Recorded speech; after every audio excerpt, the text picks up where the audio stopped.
दोस्तों, भगवान शिव ने अपनी तीसरी आंख कब कब खोली, जाने इससे जुड़ी तीनों कथाएं। सभी भगवानों में केवल महादेव के पास तीसरी आंख थी, जो यदि खुल जाए तो विनाश कर सकती थी, किंतु इसका कार्य केवल विनाश ही नहीं था। शिव जी को विनाश का भगवान कहा जाता था, लेकिन किसी भी वस्तु का विनाश उसके निर्माण के बिना संभव नहीं। इसलिए जिसके पास विनाश की शक्ति है, उसी के पास निर्माण की भी, अर्थात भगवान शिव ही रचयिता व विनाशक थे। वे साक्षात परम ब्रह्मा व देवों के देव महादेव थे। शिव जी ने अपनी तीसरी आंख या तो क्रोध स्वरूप खोली या विश्व के कल्याण के उद्देश्य से। यदि हम इतिहास व धार्मिक ग्रंथों को पढ़ेंगे तो पाएंगे कि भगवान शिव ने कुल 3 बार अपनी तीसरी आंख को खोला, जिसके साथ 3 अलग अलग कथाएं जुड़ी हुई हैं। आज हम इन तीनों कथाओं के बारे में विस्तार से जानेंगे। पहली कथा है शिव जी और कामदेव की कहानी।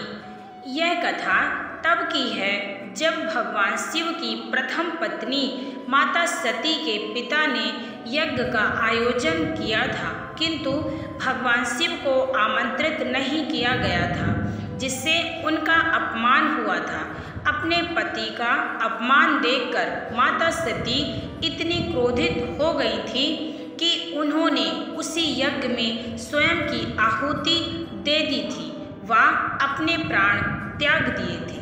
माता सती के देह त्याग से भगवान शिव इतने ज़्यादा क्रोधित हो गए थे कि उन्होंने मोह माया से नाता तोड़ लिया व लंबी ध्यान साधना में चले गए। भगवान शिव कई वर्षों तक ध्यान में लगे रहे व इस कारण सभी देवी देवता चिंतित हो उठे।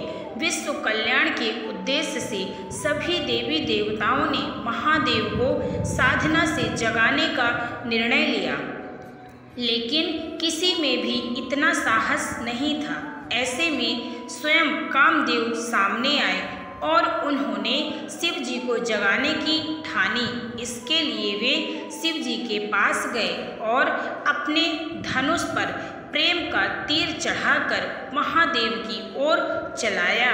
इस तीर के प्रभाव से भगवान शिव की साधना टूट गई व अपनी साधना के टूटने से भगवान शिव इतने अधिक क्रोधित हुए कि उनकी तीसरी आंख खुल गई व उस आंख से निकली ज्वाला के प्रकोप में कामदेव वहीं जलकर भस्म हो गए। दूसरी कथा है जब माता पार्वती के कारण शिव जी ने खोली तीसरी आंख। यह कथा तब की है जब माता पार्वती और महादेव का नया नया विवाह हुआ था। माता पार्वती माता सती का ही पुनर्जन्म था, जिसे महादेव ने अपनाया था। एक दिन माता पार्वती ने उत्सुकतावश भगवान शिव के साथ खेलने के उद्देश्य से पीछे से उनकी दोनों आँखों पर हाथ रखकर उन्हें बंद कर दिया। माता पार्वती के द्वारा शिव जी की दोनों आँखें बंद करने से पूरे विश्व में अंधकार छा गया व जीवन रुक गया। तब विश्व को बचाने व उसे ऊर्जा देने के उद्देश्य से भगवान शिव ने अपनी तीसरी आंख खोली। इस समय तीसरी आंख किसी के विनाश के उद्देश्य से नहीं, अपितु विश्व कल्याण के उद्देश्य के लिए खोली गई थी। तीसरी कथा है शिव और इंद्र युद्ध। एक बार देव राजा इंद्र व गुरु बृहस्पति भगवान शिव से मिलने कैलाश पर्वत गए थे। तब भगवान शिव उनके साथ मस्ती करने के लिए कैलाश में कहीं छुप गए। भगवान शिव को ना पाकर और उनके छुपे होने के कारण इंद्रदेव का अहम जाग उठा व उन्होंने क्रोधित होकर भगवान शिव पर अपना वज्र चला दिया। यह देखकर शिव जी क्रोधित हो गए और इसी क्रोध में उन्होंने अपनी तीसरी आँख खोल दी। उस समय गुरु बृहस्पति के द्वारा बीच बचाव करने पर देव इंद्र की जान बच सकी थी। तो यह थी 3 घटनाएं जब भगवान शिव जी को अपनी तीसरी आँख खोलने पर विवश होना पड़ा था। तो दोस्तों, शिव जी से जुड़ी यह जानकारी आप लोगों को कैसी लगी? अगर आप लोगों को पसंद आई हो तो वीडियो को लाइक और शेयर जरूर करें। सभी भक्तों को ओम नमः शिवाय, हर हर महादेव।